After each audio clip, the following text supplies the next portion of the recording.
I believe in people. I feel, love, need, and respect people above all else, including the arts, natural scenery, organized piety, or nationalistic superstructures.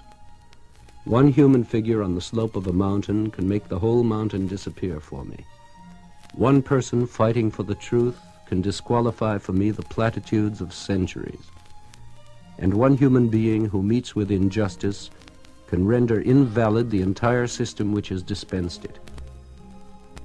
I believe that man's noblest endowment is his capacity to change. Armed with reason, he can see two sides and choose. He can be divinely wrong. I believe in man's right to be wrong.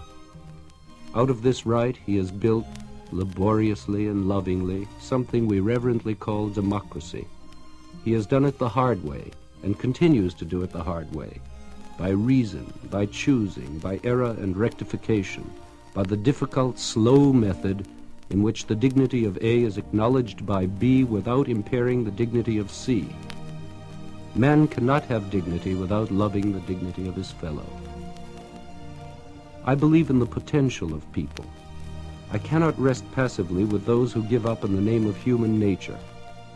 Human nature is only animal nature if it is obliged to remain static. Without growth, without metamorphosis, there is no Godhead.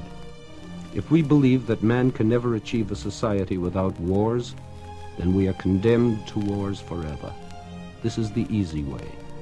But the laborious, loving way, the way of dignity and divinity, presupposes a belief in people and in their capacity to change, grow, communicate, and love.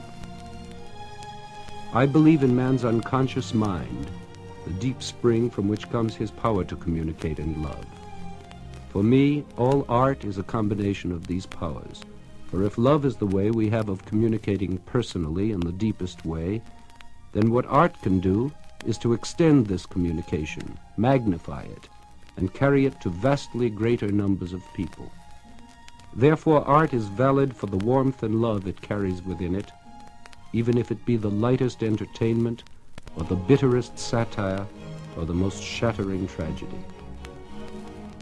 I believe that my country is the place where all these things I have been speaking of are happening in the most manifest way. America is at the beginning of her greatest period in history, a period of leadership in science, art, and human progress toward the democratic ideal. I believe that she is at a critical point in this moment, and that she needs us to believe more strongly than ever before in her and in one another, in our ability to grow and change, in our mutual dignity, in our democratic method. We must encourage thought, free and creative. We must respect privacy. We must observe taste by not exploiting our sorrows, successes, or passions. We must learn to know ourselves better through art. We must rely more on the unconscious, inspirational side of man. We must not enslave ourselves to dogma. We must believe in the attainability of good. We must believe without fear in people.